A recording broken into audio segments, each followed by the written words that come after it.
Good morning. Ooh, it's working. And welcome to All People's Church, Unitarian Universalist. My name is Marianne Clark, and I'm your co-celebrant this morning. In the pulpit this morning is Dr. Kendra Weddle, who is currently serving as a scholar in residence at the North Haven Church in Dallas. Prior to this position, she was professor of religious studies for over 10 years at Texas Wesleyan University. And before that, she was an associate professor of religious studies at George Fox University in Newberg, Oregon. She is especially interested in the intersections of faith and feminism and in working for justice as faith in action. Kendra lives in Irving with her husband, Brian, and their chocolate Labrador retriever, Ruth. Our Sunday service is a shared time of worship for all present as we gather for music, spoken words, and a time of reflection and inspiration as a religious community. Let us come together in a spirit of compassion and respect for ourselves and others attending this service. We especially welcome those who are visiting today. If you haven't yet done so, please sign in at the visitors table by the front door, where you can be placed on our mailing list to receive weekly emails and a monthly newsletter and your own name tag. Before we continue on to worship, there are a couple of announcements. First, today is Bob Portman's birthday. Say happy birthday, Bob.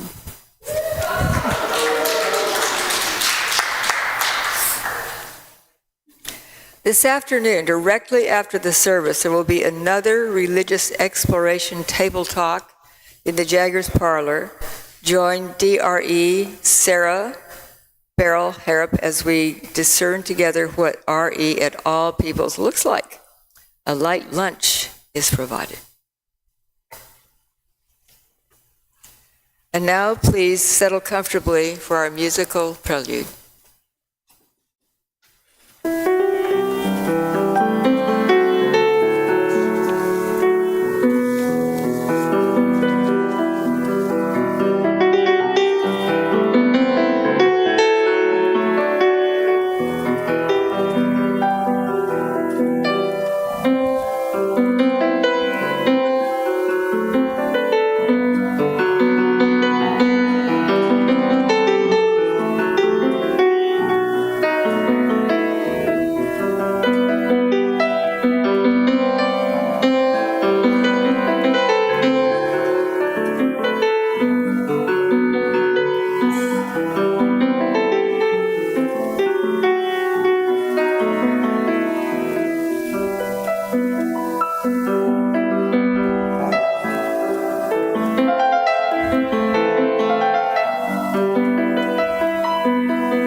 Thank you, Misha.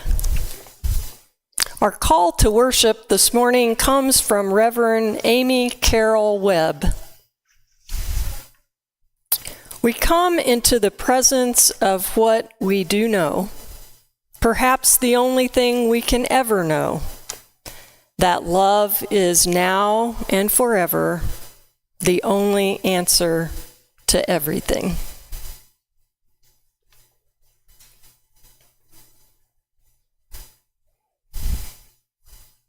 I invite you to rise in body or spirit for the chalice lighting, the opening hymn, and the spoken affirmation.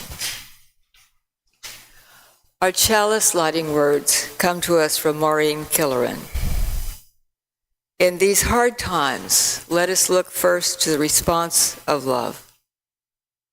In the midst of challenge, may our chalice flame bear witness to the inherent worth and dignity of every human being. In the midst of uncertainty, may our chalice be a beacon of encouragement that our values may guide our choices. Let us look first to the response of love. Please now, in singing our opening hymn, the hymn of the month for January, number 131, Love Will Guide Us.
Please join me now in the affirmation.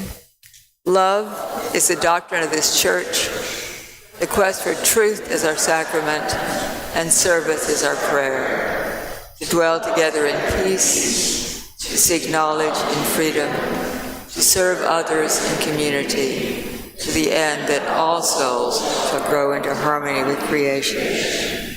Thus do we covenant with one another.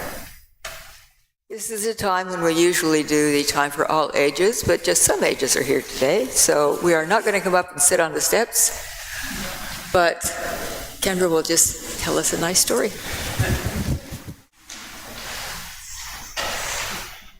I want to tell you a story about a Sufi elder, and the story goes like this. Once upon a time, there was an elder who was respected for his piety and virtue. Whenever anyone asked him how he became so holy, he always answered, "I know what is in the Quran." Once he was discovered sick unto his death, but without complaining. "How did you manage to stay so calm in such a situation?" his disciples asked him. "I know what is in the Quran," the old Sufi answered. Later, the old man was robbed of everything in his room, his bedroll, even his candles. "How did you keep your temper?" they asked him. "I know what is in the Quran," he answered. One season, no figs drew, and the Sufi fell ill, almost starved to death. How could you possibly have managed to survive? His disciples asked. Because I know what is in the Quran, the master answered. So when he later died, the disciples raced to his hut to find for themselves what was in his Quran. Well, what is it? They shouted. And the disciples, holding the book, looked up from it amazed and said with wonder, "What is in the Quran is this: notes on every page, 2 pressed flowers, and a letter from a friend."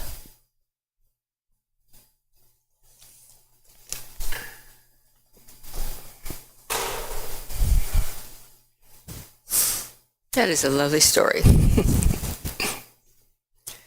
We have to remind ourselves how many gifts we have to offer. We give to remember that we are part of something bigger than ourselves.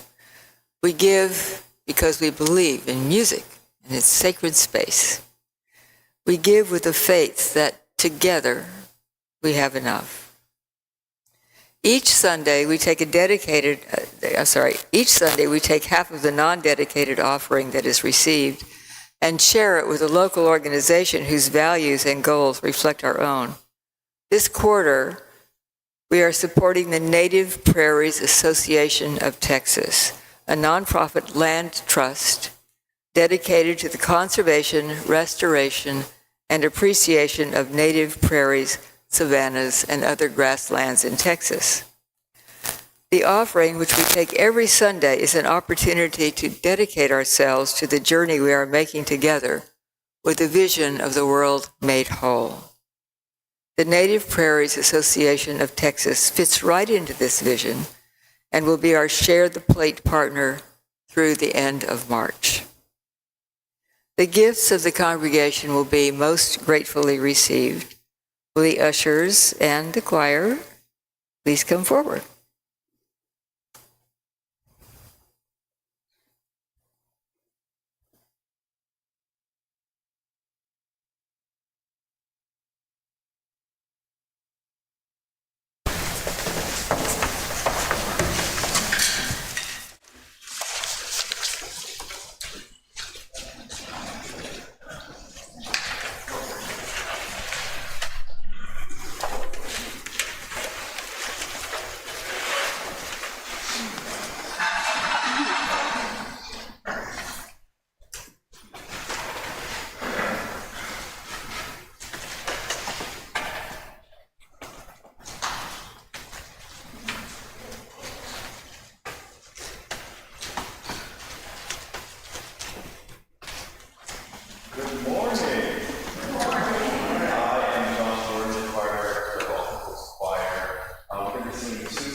At this time in our service, we pause to give time and attention to the things in our community that are important to us.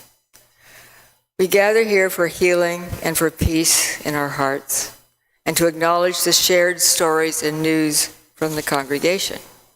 Each week, there is a journal outside the entrance to the sanctuary where you can write a message of memory or hope before the service. We honor these messages by lighting 3 candles here next to our chalice.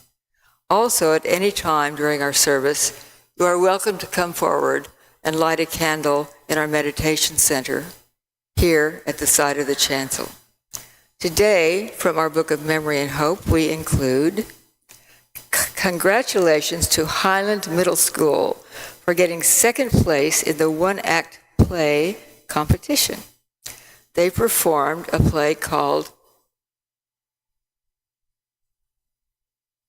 Angels. Okay, Angels of Baton.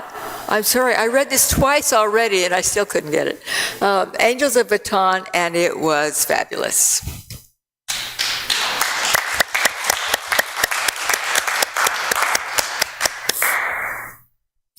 During the month of January, we are welcoming the Guest at Your Table program, which is the International Social Justice Program of the Unitarian Universalist Service Committee. One of the beneficiaries of Guests at Our Table is the Alliance for Black Justice in Poland, which provides support to Black, African, and Afro-descendant people fleeing Ukraine and staying in Poland.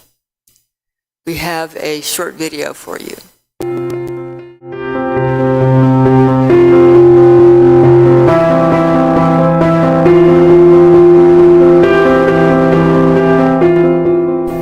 Alliance for Black Justice in Poland, BJP's mission is to address the inequities Black and brown people are experiencing due to Russia's full-scale invasion of Ukraine. The organization is deeply committed to Black, feminist, and queer frameworks. Since its founding in March 2022, BJP has provided transport between cities and border areas, legal advice for those who stay in Poland, and connected people with healthcare, safe accommodations, and other material services. Since mass evacuations have slowed, the BJP has pivoted from emergency services to providing long-term support for Black people residing in Poland. BJP plans to continue its work in a few key areas. One of those ways is through an ongoing community building activities and housing and welfare support. BJP's collaboration with UUSC helps the organization boost its public profile. While they currently have an established media presence via Facebook and Instagram, the organization wants to expand to allow them to engage with issues concerning Black people in Poland proactively.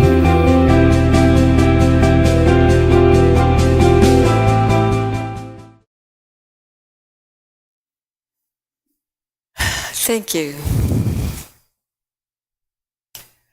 Let us open our minds and hearts to the place of quiet, to the silent prayer for the healing of pain, and the soft, gentle coming of love.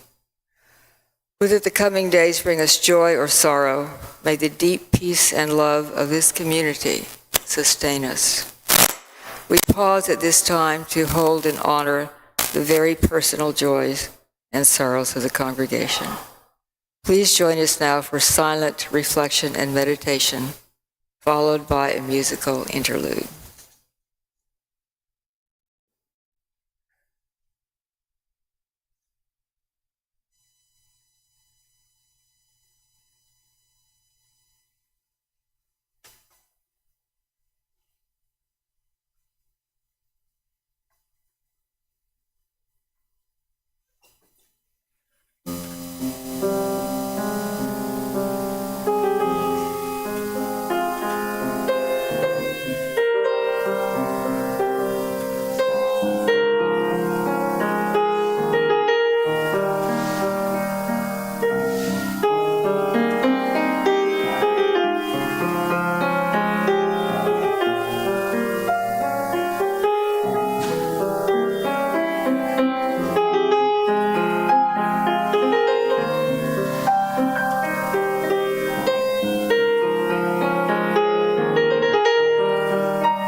Thank you, Misha.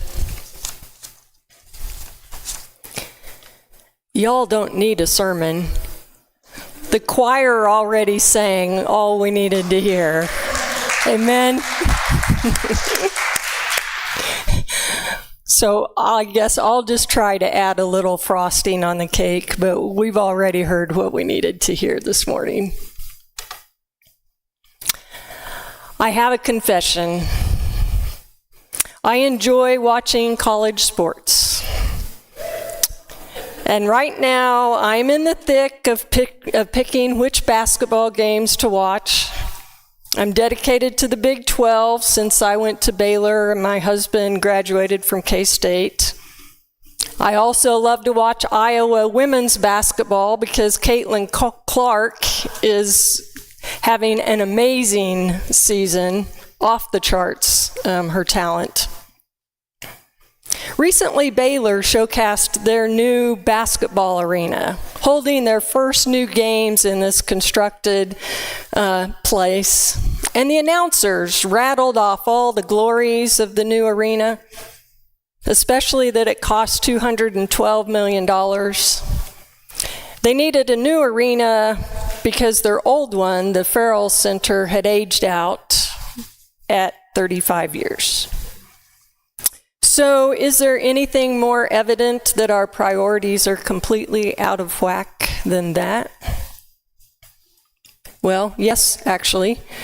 As you know, it was only a week ago that we learned that our governor ordered Texas officials to fence off the park along the U.S.-Mexico border, turning away Border Patrol agents. Subsequently, the U.S. Department of Homeland Security said that 3 migrants, including 2 children, drowned in the Rio Grande near the park after the Texas officials barred the Border Patrol agents from entering. To no one's surprise, since then, there's been wrangling over timing and over who is to blame for 3 people losing their lives while trying to get to safety. And in another part of our world, there are reports that are almost too grim and painful to watch as we learn that war is destroying people's lives. Leaders, political and otherwise, are hell-bent on violence as a means of control. Like you, these events make it sometimes feel like it's all too hard to get up in the morning. It's downright depressing and discouraging, and it's especially hard to talk about. There's so much that needs to be done that doing just the smallest, simplest thing seems overwhelming. How do we even know where to start? So into all of this trouble today walks a story about the Sufi Muslim who trusted what was in the Quran. Presumably, he lived his life engaging what he found within its pages. The people who knew him best relayed that all of its pages were marked up. I can almost see him reaching for his Quran and flipping from one page to another, reading passages he knew well, thinking about some aspect he had read, maybe going back to the text and underlining a word to help him remember an insight the next time he came to read it. 2, I can imagine his surprise when, after reading something and then returning to it years later, discovering a detail he had missed years ago, and a smile breaking across his face as he understood that there's always something else to see, something else to understand, another perspective to take seriously. But our story conveys more than just the text itself. Our dedicated Muslim also kept in his Quran 2 pressed flowers and a letter from a friend. I'm guessing his most treasured possessions. Flowers given such care must have reminded him of a special time. They must have been beautiful, a reflection of the beauty in his heart. Such mementos serve to point us to the beauty all around. Snow lightly falling on the ground, pairs of cardinals dancing on a feeder, veins in leaves or on our hands that indicate pathways of nourishment, the slow breath of a furry friend as she sleeps peacefully while we work or read. This life that we have, even as full of trouble as it is still a gift to be cherished. And part of what makes it so are the relationships that we cultivate. Our Muslim friend kept a letter from his friend. I imagine him opening the letter from time to time to reread it. The creases worn deep in that paper that had thinned over time and probably crackled as he opened it. He probably knew those words by heart, but to see the letters on the page, the result of a loving hand putting them there, must have brought that friendship back into the present, to be cherished and appreciated. In our mind-numbingly fast-paced lives, though, we struggle to do more than breathe enough just to get through the day. We're going faster and faster with less time to slow down and cultivate the very things that make our lives matter, to bring meaning to each day as it unfolds.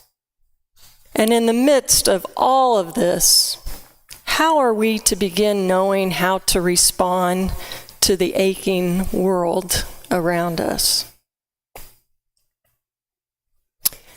So I want to tell you about two women.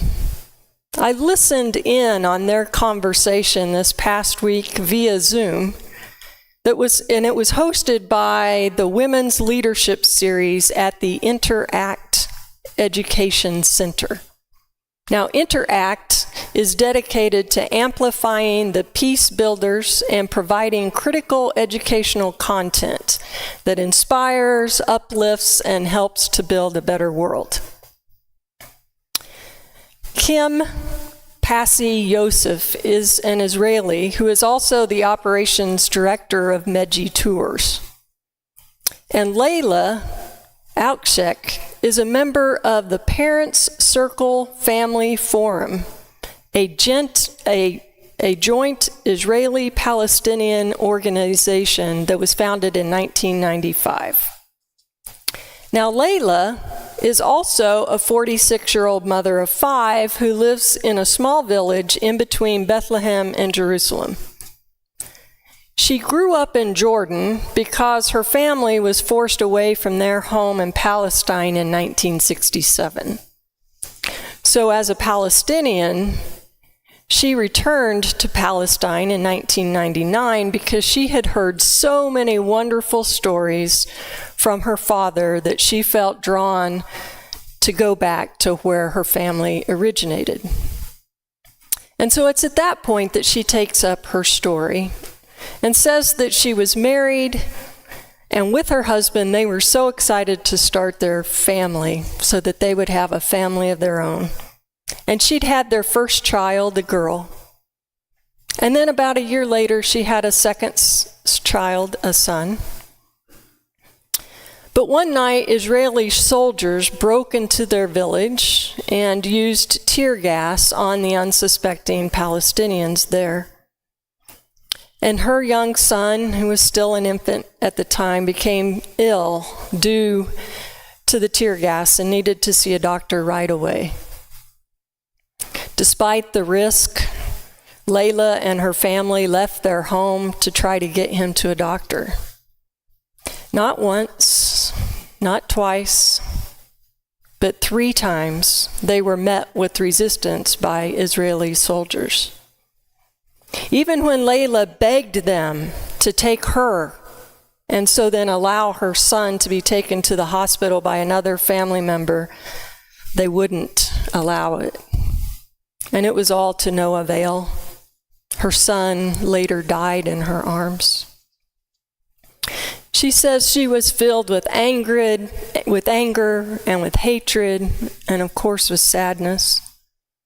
And so she turned her attention to her husband and the remaining child, and she remained walled off from seeing anything good in any Israeli person. Eventually, she had another son and began to work on her inner pain. And a friend of hers invited her to join the Parents Circle Families Forum. Now, the thing about this group is that you must have lost an immediate family member in the conflict in order to join. She was pretty hesitant to participate because before this, she had not even heard of NGOs and their work, nor of Israelis and Palestinians working together for reconciliation. But eventually, she did join, and it was only through the willingness to share her pain by telling her story that she began to heal. And she also began to hear other people's stories. She talks about how at one meeting, an Israeli stood up to talk. His story was about the time he served as a soldier in the army, and that he was involved in refusing to allow a young Palestinian woman to get the medical help she needed for her son, who had become ill due to tear gas. Layla and this former soldier eventually had their own conversation, and through their experiences, they were both able to see each other in a new way. In this Zoom conversation that was hosted by Interact, I also learned about Kim, an Israeli. She told about how her life changed on September 7th, 2023, when she and her son met with a friend and her daughter for a play date. Her friend told her that day that she had decided that she would move away from the region because she was scared for the safety of her daughter. So they talked about how after the holidays they would get together again when her friend would return and they would have another play date. As you can imagine, that second play date did not happen because her friend was captured and was held hostage in Gaza. So when Kim found out, she got busy and went to work to do everything in her power to create a situation where the hostages would be released, including demonstrations in bare feet because her friend had been taken in her bare feet. 54 days later, her friend was released, but Kim acknowledged that her reality has changed. She no longer has a peaceful life.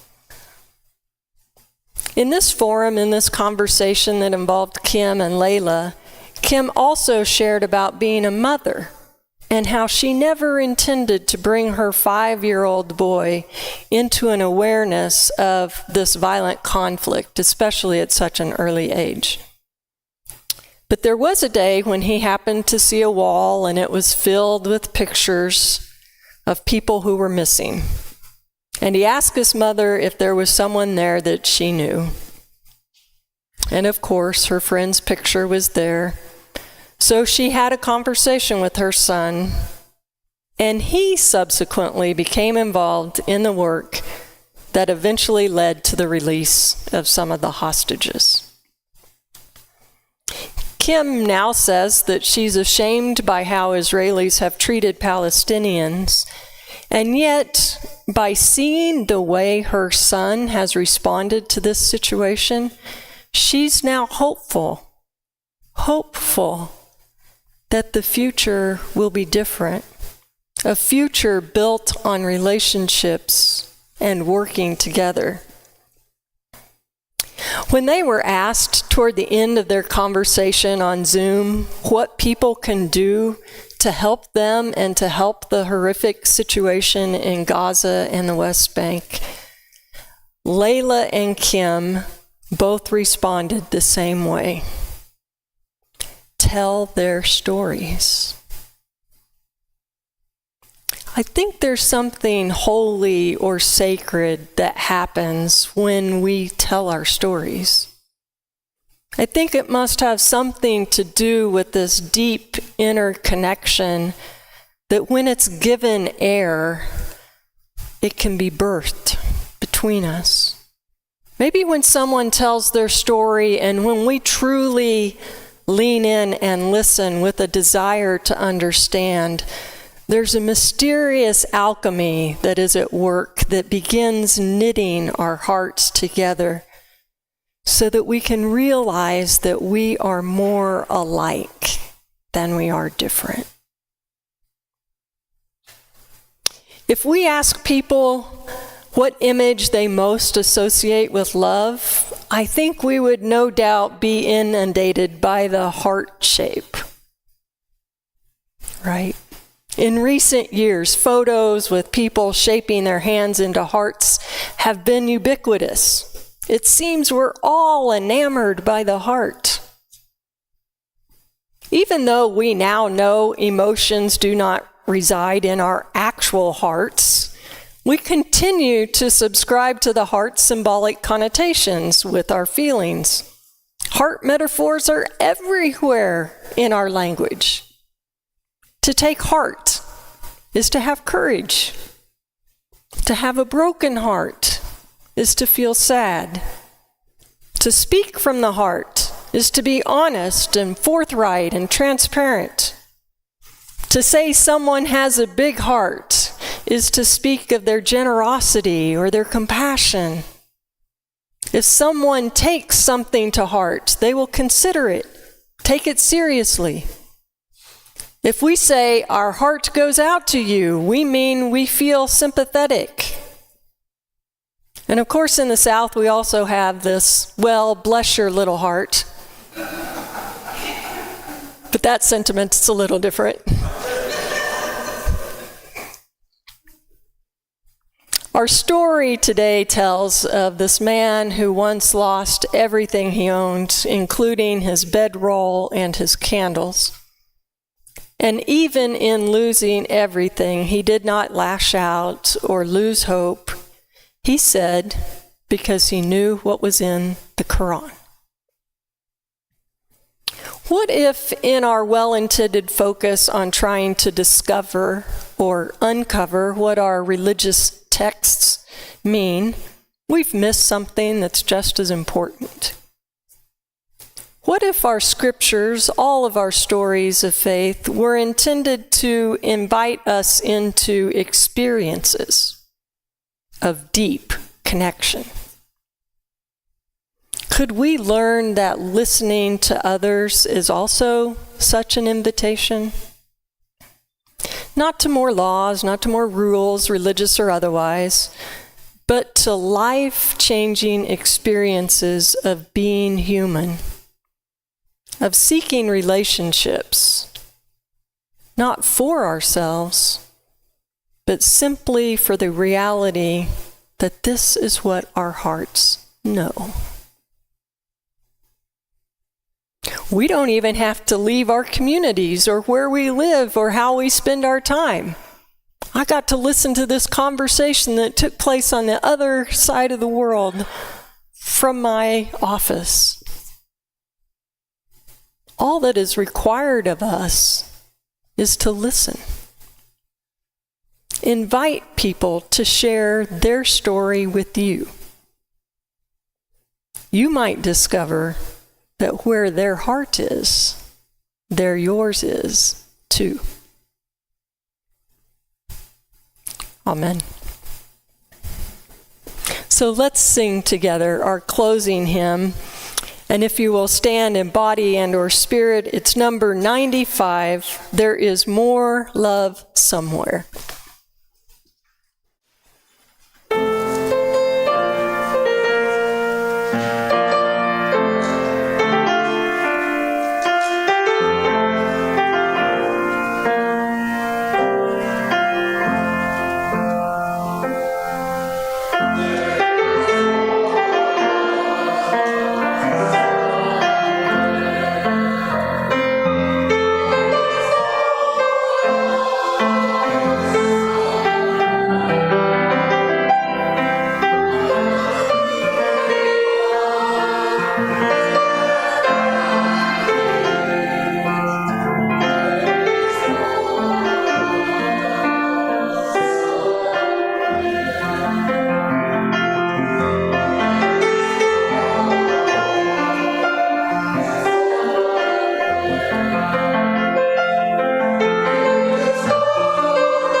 May this flame, which has brightened our time together, warm our hearts, light our paths, and inspire our vision as we once again go our separate ways.